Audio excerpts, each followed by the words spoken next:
Hello అండి, అందరూ ఎలా ఉన్నారు? నేనైతే చాలా బాగున్నానండి. మీరందరూ కూడా బాగుండాలి అని మనస్ఫూర్తిగా అయితే కోరుకుంటున్నాను. Welcome back to my channel Nikki daily vlogs. ఈరోజు వ్లాగ్ అండి, పూజ గదిలో ఉపయోగపడే కొన్ని చిట్కాలు అనేటివి మీకు చెప్పబోతున్నానండి. పెళ్ళి అయిన కొత్త జంటకి కానివ్వండి, అదేవిధంగా చాలామందికి తెలియని విషయాలు కూడా కొన్ని చిట్కాలు మీకు ఖచ్చితంగా చెప్తానండి. ఇంకెందుకు ఆలస్యం, వీడియోలకైతే వెళ్ళిపోదాం. పూలు అండి, అందరూ కూడా పూలు ఎక్కువగా వాడుతూ ఉంటాం పూజకి. అదేవిధంగా ఇప్పుడు మల్లెపూలను అయితే మనం తేలేం కదా. సీజన్లో అయితే మల్లెపూలు ఉంటాయి. అమ్మవారులకు, విగ్రహాలకు, పటాలకు సువాసనమైన పూలను మనం పెట్టాలి. అదేవిధంగా అలా పెడితేనే మనకు పూజ ఫలితం అనేది ఉంటుంది. అలా పెట్టలేము కాబట్టి ఇలా అయితే మనకు రోజా పూలు, చామంతి పూలు అందుబాటులో ఉంటాయి. ఇవి సువాసన లేని పూలు. సువాసన వచ్చే పూలు మాత్రమే మనం దేవుళ్ళకు పెట్టాలి, అమ్మవార్లకు పెట్టాలి. అలాంటప్పుడు మనం ఇలాంటి పూలను తెచ్చినప్పుడు రోజ్ వాటర్ని మొత్తం చల్లేసి ఇలా పూలకి మొత్తం వచ్చేలా కానీ చల్లి పెట్టామంటే పూలు ఎంతో సువాసనగా ఉంటాయి. అమ్మవార్లకు, విగ్రహాలకు పెట్టడం వల్ల మనకు లక్ష్మీదేవి అనుగ్రహం కూడా కలుగుతుంది.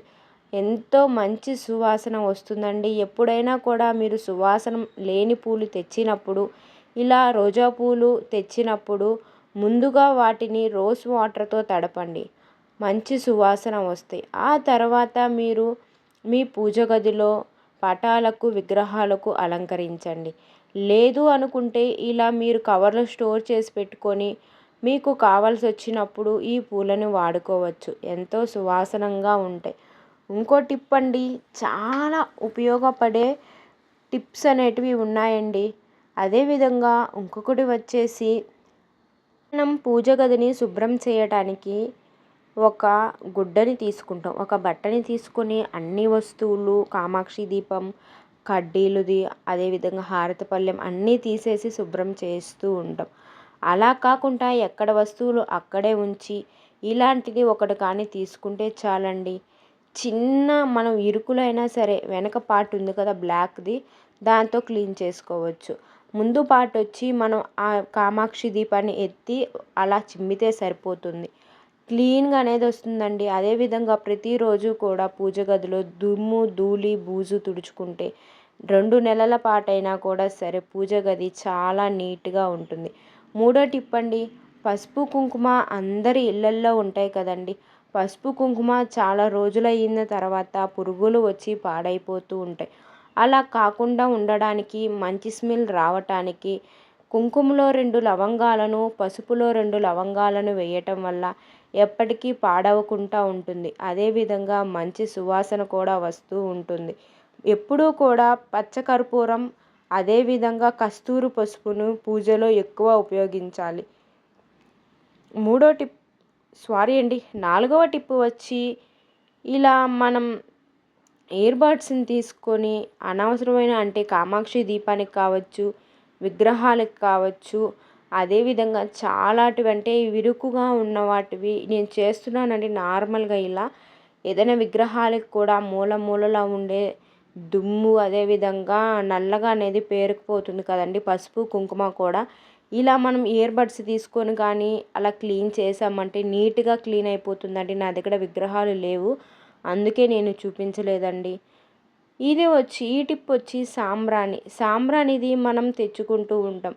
తెచ్చుకున్న తర్వాత మనం ధూపం వేసిన తర్వాత ఎక్కడంటే అక్కడ పెట్టేస్తూ ఉంటాం. ఆ స్మెల్ అనేది పోతుంది. ఇలా కాకుండా మనం ఒక డబ్బాలో స్టోర్ చేసుకుంటే సాంబ్రాణి వాసన అనేది అస్సలు పోకుండా మంచి స్మెల్తో అయితే ఉంటుందండి.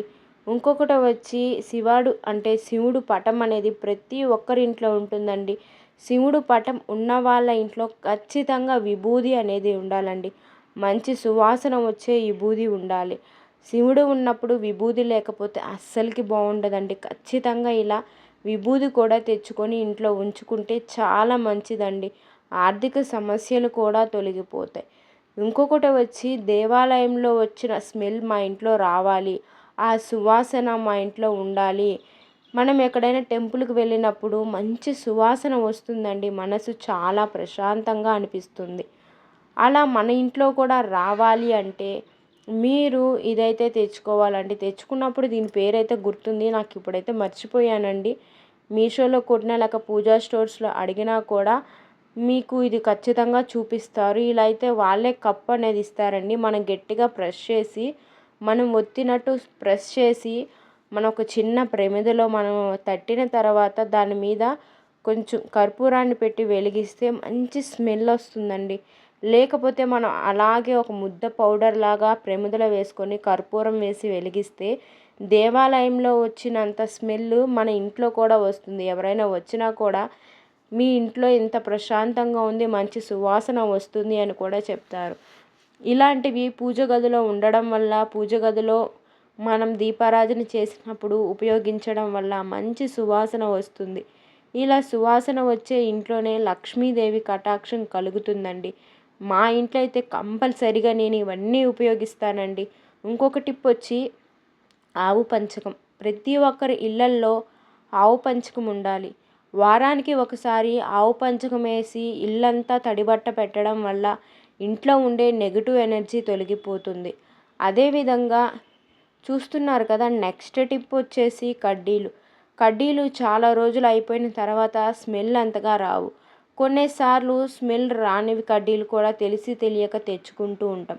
అలాంటప్పుడు మీరు రోజ్ వాటర్ని కడ్డీలు మొత్తానికి ఇలా అంటించి వెలిగిస్తే చాలు, మంచి సువాసన వస్తుంది. చాలాసేపు కూడా 1 అవర్ వెలిగే కడ్డీలు ఆ గంట కంటే పైనే వెలుగుతాయండి. 10 నిమిషాలు వెలుగుతాయి అనుకుంటే 20 నిమిషాలు ఖచ్చితంగా వెలుగుతాయి. మంచి సువాసన కూడా వస్తాయండి. రోజ్ వాటర్ ఇంట్లో ఉంటే చాలు, ఆల్మోస్ట్ ఇంట్లో లక్ష్మీదేవి ఉన్నట్టే. అదేవిధంగా ఇలా కడ్డీలు వెలిగించిన తర్వాత పౌడర్ అంతా కింద పడిపోయి మరకలు అయిపోతూ ఉంటుంది. అలా కాకుండా ఒక చిన్న ప్లేట్ తీసుకొని అలా కడ్డీలు తీసుకునేది అక్కడ కానీ పెడితే చాలు, ఆ పొగంతా కూడా ప్లేట్లోకి వచ్చేసి ఇల్లు కూడా చాలా నీట్గా, పూజ గది కూడా చాలా నీట్గా ఉంటుందండి. నెక్స్ట్ టిప్ వచ్చేసి మనం ఆఫర్స్ వచ్చాయి, లేకపోతే తక్కువలో మనకు ఇలాంటివి వస్తున్నాయని ధూప్ స్టిక్స్ ఇట్లాంటివి కొంటూ ఉంటామండి. ఇవి మంచి వాసన రావు, వచ్చినా కూడా అంతగా ఏమీ అనిపించవండి. అదేవిధంగా అలాంటివి కాకుండా మనం ఇలాంటి సాంబ్రాణి ధూప్ స్టిక్స్ అండి, ఇది ఒకటి 5 రూపాయలు. ఇలాంటివి మనం ఎక్కువ మొత్తంలో తీసుకుంటే తక్కువకే ఇస్తారు. ఒక సెట్ అనేటివి కూడా ఉంటాయండి. ఇలాంటివి తెచ్చుకుంటే ప్రతిరోజు కూడా మనం ఒకటి వెలిగించుకుంటే చాలు, చాలా మంచి వాసన వస్తుంది. సాంబ్రాణి అండి, ఇప్పుడు నిప్పులు వేసి సాంబ్రాణి వేయలేరు కదా. పాతకాలం పద్ధతిలో పల్లెటూరులో అయితే నిప్పుల్లో సాంబ్రాణి అనేది వేస్తూ ఉంటారు. సిటీస్లో అలా కుదరదు కాబట్టి ఇలాంటివి తెచ్చుకుంటే చాలు. అమ్మవార్లకు కూడా సాంబ్రాణి అంటే చాలా ఇష్టం. అలాంటివి తెచ్చుకున్నప్పుడు మీరు ఇలా కానీ చేస్తే చాలు, మంచి సువాసన వస్తాయి. నెక్స్ట్ అండి, పటాలని తుడిచేటప్పుడు మనం తడి బట్టతో తుడిచి, పొడి బట్టతో తుడిచి బొట్లు పెడుతూ ఉంటాం. చాలా సింపుల్గా 5 నిమిషాల్లో పని అయిపోవాలి అంటే ఇలాంటి వైప్స్, పిల్లలకి వాడే వైప్స్ని తీసుకొని పటాలు మొత్తం నీట్గా తుడిస్తే 2 నిమిషాలలో అయిపోతుందండి. లేదు అనుకుంటే మీరు ఇలా గుడ్డతోనే తుడుచుకోవచ్చు. చూసారు కదా అండి ఈ వీడియో ప్రతి ఒక్కరికి ఉపయోగపడుతుందండి. ఈ వీడియో మీకు ఉపయోగపడింది అనుకుంటే ఖచ్చితంగా లైక్ చేయండి, షేర్ చేయండి, సబ్స్క్రైబ్ చేసుకోండి. బెల్ ఐకాన్ని క్లిక్ చేయడం ద్వారా మా నోటిఫికేషన్ అనేది మీ దాకా వస్తుంది. Thanks for watching. బాయ్.